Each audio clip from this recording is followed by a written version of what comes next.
What's up, everyone? You're watching Cannell Games. Hope you had a good new year. We're back with Football Manager 2017 and our lower league save as we rise through the 22 tiers of English football. There's been 5 matches since we last spoke, all victories, so we've been doing fairly well. 3 in the league, 2 in the cups, so we've stuck around in some of the cups so far after falling out of the Parsons Challenge Cup when we last spoke. Since then, we won 4-3 over Ferngate, which was a fairly exciting goal glut. It was pretty back and forth for the most part, fairly evenly done, but we did pick up the winner in the 68th minute.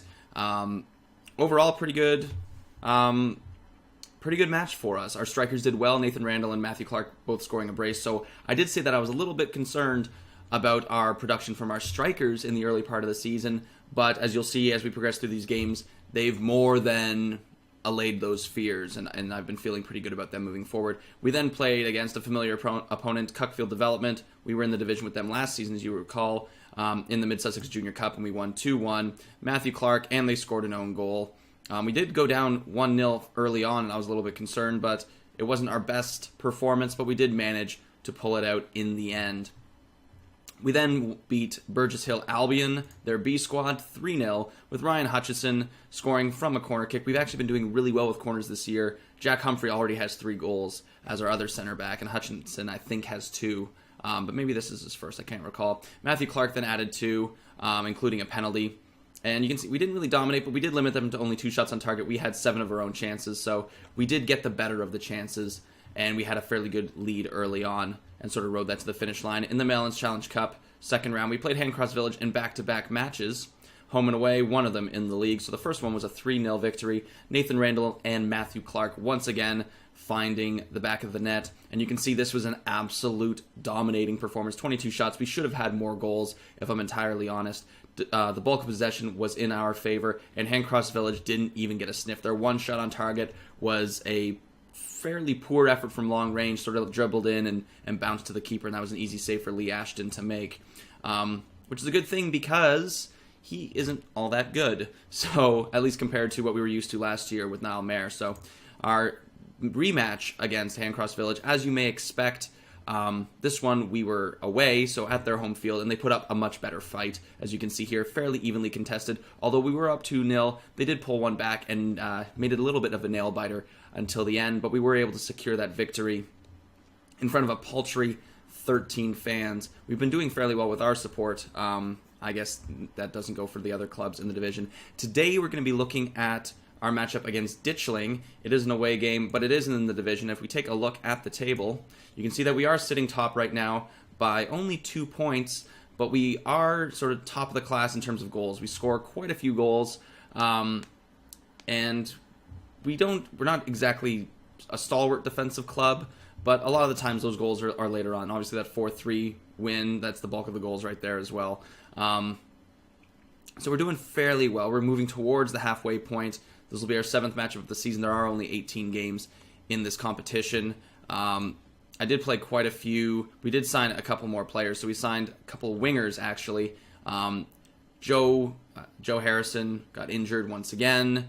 So he's out for a little bit of time. I signed Christian Hampson. He doesn't play on the left side like Joe Harrison, but he is a little bit of coverage for Connor Martin. Fairly well-rounded, decent technical abilities, good pace, decent physicals, and some good vision, work rate. All the things that you want in sort of a lower league winger. And then we got Elton McKendy, who's featured in a couple games already just off the bench, and he did start for the Mellons Challenge Cup game and played fairly well there. Not as good as Hampson's, but you can see he's serviceable on both wings. So he's a little bit of we can play him with Joe Harrison sort of really struggling for fitness so far this season. If you take a look at the squad, Harrison is back now, and he is featuring. I know. He's not really up to par with everyone else. I remember the comments, don't worry. But he's going to have to play for the time being. I did have Jack Lynch there, but he wasn't really playing all that well. He's far more comfortable in that sort of central midfielder role. Him and Joe Lynch can sort of be our substitutions, and if I need to bring on a substitution, I can bring on McKendy, I can bring on Joe Lynch. He's a little versatile, and it's just good players to have on the bench there. So we're going to be moving into our matchup today against Ditchling's B squad. So in today's matchup, not really any surprises in terms of my selection for the starting 11. In goal, we have Lee Ashton. Across the back line, we have Lewis Gibson, Ryan Hutchinson, Jack Humphrey, and Logan Jeffs on the right side there. Across the middle, we have Joe Harrison, Ollie Hotchkiss, Reese Hayes, and Connor Martin. And then up top, we have, of course, Nathan Randall and Matthew Clark. And just a quick look, Matthew Clark has 11 goals and 11 appearances so far this season, and Nathan Randall with 7 goals across his 11 appearances, 2 obviously from the bench. So both of them have come around and been very, very strong for us in recent memory. You can see Matthew Clark's rating above 8.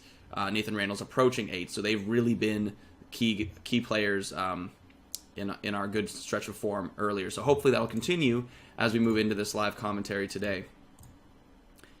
And we'll just let the coach take care of that team talk. Play the natural game, get them, nice and relaxed and happy, right? Just keep doing what you're doing. Just keep doing what you're doing, boys, and hopefully it'll mean a result for us. So here we are at Ditchling's pitch here. So we'll see what their attendance is like, but hopefully we can secure a victory and move. I don't know. Hopefully Plumpton or AFC Uckfield or the teams chasing us, hopefully they'll drop a few, and we may have it would be nice to have a relaxed end of the season. I know we've had 2 exciting seasons where they've come down to pretty much the last day in both circumstances, at least in terms of whether we were going to win the league, but in the first season whether we were going to gain promotion. But I'd be okay with a nice boring cruise from start to finish. Not dropping into last place, not having to worry and signing a bunch of different players. I would like just, a coast-to-coast division title. I'd be okay with that. During this long journey, we can accept a couple boring seasons.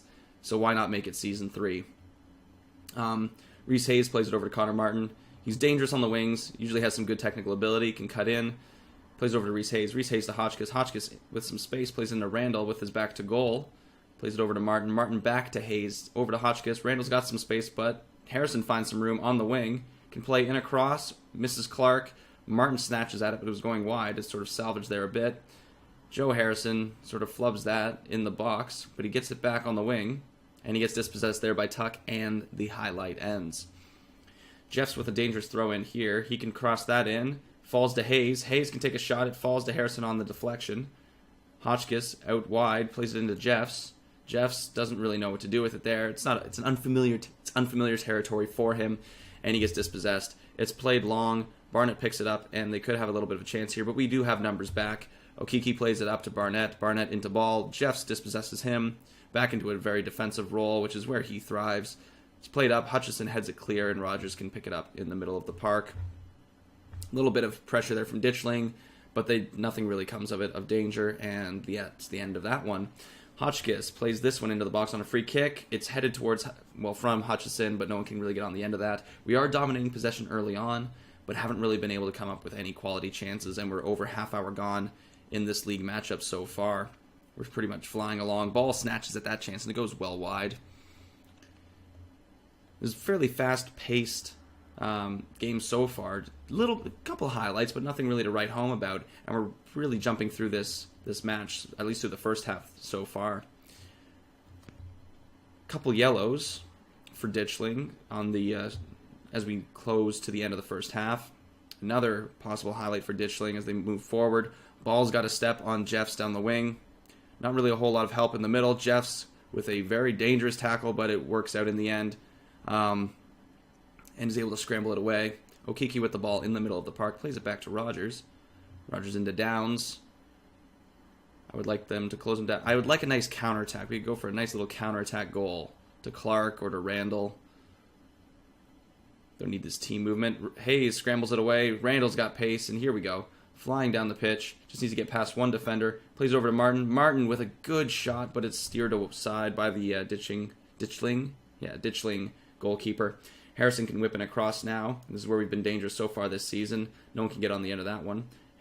Martin plays it back to Harrison. Hotchkiss at the top of the box. Scrambles it towards net. McLean with a save and is scrambled away by Matondo. Into the box. Martin can't get on the end of that cross.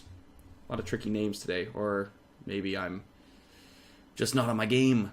Davies scrambles it away to Gibson. Gibson can whip this back in, and he does. Over to Martin. Martin in a good area. Oh, Randall puts it off the post. That fell right to him, and he should have done better with that chance. And that might mean 0-0 heading into halftime. They do have some cards to worry about. Just say keep going, because we are getting our chances. We were starting to really get some pressure on them near the end of the half. Who's getting complacent? Hotchkiss, you're getting complacent. I got replacements for you. We start with the ball here.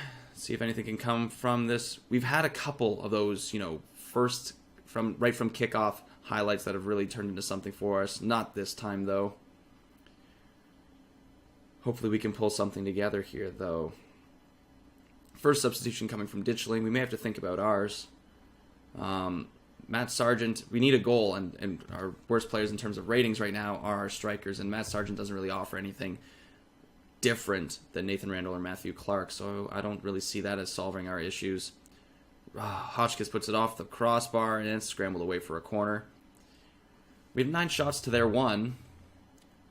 Hopefully we can put something together. Clark puts that into the box. Hutchison can't get on the end of it. It's cleared back to Clark. Clark puts it into the box, again cleared away. Harrison, this time on his left foot, plays it up to Clark. Clark gets tackled in the box, scrambled away, bounces off of Harrison and out for a throw-in. Played forward to Smith. Hutchison is able to clear that up, and hopefully we can start another attack here. Up to Martin. Martin holds onto the ball, plays it into Hayes. Hayes switches the field over to Harrison. Harrison's got some space, but he chooses to play it inside to Hotchkiss. Hotchkiss to Martin. Martin's got to step on the defender. Plays it into the box. Randall flicks it on. Rebound falls to Randall, and he puts it in the back of the net at the stroke of 64 minutes. We found our goal, and we are up 1-0. I think with that, we're going to bring in our first substitution. Actually, let's look at the goal first. I got too excited. Doing too much. I think I broke it. Should always wait for the highlight. So I think I skipped it. So that's too bad. Anyway, we'll bring in Jack Lynch over here as a ball winner. We can switch him over to Harrison a little bit later on. Harrison's still not fully fit. And we can bring on Joe Lynch. So we can have Jack and Joe on the left side of our midfield. Headed on to Randall. Randall's got a step. We could find another insurance goal. That'd be really nice. Gibson has it down to Hotchkiss. Hotchkiss switches it over to Martin. Martin skips by the defender, tries to play it into the box, deflected back to Hayes. Hayes is tackled from behind, and this could be a dangerous free kick position for us. Downs may be getting the 6th yellow for Ditchling today. And he does. So that's 6 yellows for the lower mid-table club. Hotchkiss puts that well wide and probably over. And that may be his last act for us today, as Jack Lynch comes in for him. Ball played long. Hutchison cleans it up. Palmer can start another attack here for Ditchling, though. They still don't have a shot on target, but in those games, it's often all they need is one chance. Off the bar. Oh, I don't want it to be one of those days. Just sort of scrambling it away. I think we're going to bring in Joe Lynch as well now, this time for Harrison. Switch them over. Jack Lynch in the more defensive role there. Defensive winger, central midfielder. Keep everyone happy, playing in their most comfortable positions, if and whenever possible. There's another chance, though. One of the Lynches, that's the thing, I can't tell them apart anymore. I guess that's Jack, and then Joe will be in the middle. So Jack is 17, Joe is 16. That's how we can tell them apart right now. Ashton plays it long. Clark can't head that. Davies sort of intercepts that. We're getting overrun a little bit in the middle of the park, but that's okay. Jack Humphrey plays it over to Martin. We do have one substitution left, so if we need to make one more change. Martin is dispossessed by Motondo. Plays it into Price. Price into the middle to Downs. Downs has a little bit of space, though, and he scrambles that away well over the bar. Not much of a threat. You can see they're starting to snatch at their chances a bit. They're up to 4 shots here, but none of them have really threatened, aside from that one off the post. And let's not have any of those again. Randall just doesn't really get enough on that, right at the keeper, McLean. And we're holding on to our 1-0 lead and looking pretty comfortable with it, all being said. One of the Lynches plays it into the box. McLean with a good save. Clark picks up the ball. A bit of a scramble. Some contact with the goalie, it seems. But we have the ball. Palmer fouls Clark. And we have a bit of a dangerous corner here that we could swing in. And if someone can get out the end of it, it could be the insurance the insurance goal that we need. Stevenson clears that back to Jeffs. That'll be the end of that highlight, and this might be the end of the game for us here. Jeffs plays it over to Hayes. Hayes into Martin. Martin plays it long. Can Clark run in onto this one? He can't. That's out for a goal kick. But we've done well. A fairly tidy victory. A little bit boring with only the single goal. But we were fairly dominant. 61% possession. The bulk of the chances. The bulk of the shots. Decently played by the entirety of our team. Nathan Randall did find the winner for us, thankfully. Lewis Gibson, our left back, is going to get man of the match, which is nice for him. 14 interceptions and 7 headers, so nothing to sneeze at in terms of his defensive contributions. Very, very important today. But a tidy 1-0 victory. You can see now we're up to 1 goal allowed per game played, which is nice, and a little over 2 goals scored per game. So our average did go down a little bit, but you can see we're a little bit comfortable now. AFC Uckfield, if they do win their matchup against either Ifield Galaxy, Handcross, or Nutley, which if it's against Nutley, they almost certainly will. Nutley, despite getting promoted with us, are looking like the favorites to go back down. But we could have a fairly comfortable lead. Not like comfortable, but, we may be able to start lengthening our lead. As it seems that Plumpton drew their match against Burgess Hill Albion, so we've extended our lead a little bit at the top, but AFC Uckfield does have a game in hand now, so they could pull within 3 points of us at the top of the table. But regardless, at the end of this episode, through 7 league games, regardless of what happens elsewhere, we will be sitting at least 3 full points ahead of the competition at the top of the table, and that's where we obviously would like to be. Looking at our schedule moving forward, depending on the schedule, it's the holidays, so it's a little bit hectic. But we may jump in for this Malins Challenge Cup quarterfinal. We're into the quarterfinal again. We'll have a couple matches in the meantime. We do have an important game against Plumpton. Maybe I should have played the Ditchling game and shown you that one, but I'd already played 5 matches and I just had some time, so I figured I'd record this episode now. But we'll probably jump in maybe against Skanes Hill, and this is not the Skanes Hill that we played in the first season. No, this is from Division 5, so they are a little bit higher than us. This is their A squad. We played their B squad in Division 9, so that could be a good matchup for us, and it could lead us to another semifinal berth in another cup, and a little bit closer to that $1,300 purse. So in the competition, you can see Nathan Randall is top of the table now in terms of goal scoring. Matthew Clark not too far behind. Clark has 4 assists to his name, and Nathan Randall has 4 assists to his name as well. So our strikers have gone from, well, they were always contributing assists, but now they've really started to put the ball in the back of the net, which is really good to see and really important for us moving forward, because it was unlikely that I'd be able to rely on our center backs and central midfielders scoring from corners and from crackers from outside the box. So it's good to have a little more conventional poaching efforts from our strikers. So that'll about do it for this episode. If you enjoyed it, please subscribe, leave a like, and don't forget to leave a comment below and tell me how you've been enjoying the episode so far. If you have any advice for me moving forward, or some things that you think I should focus on regarding the team or just the save in general. So like I said, I hope you enjoyed this, and I'll speak to you next time.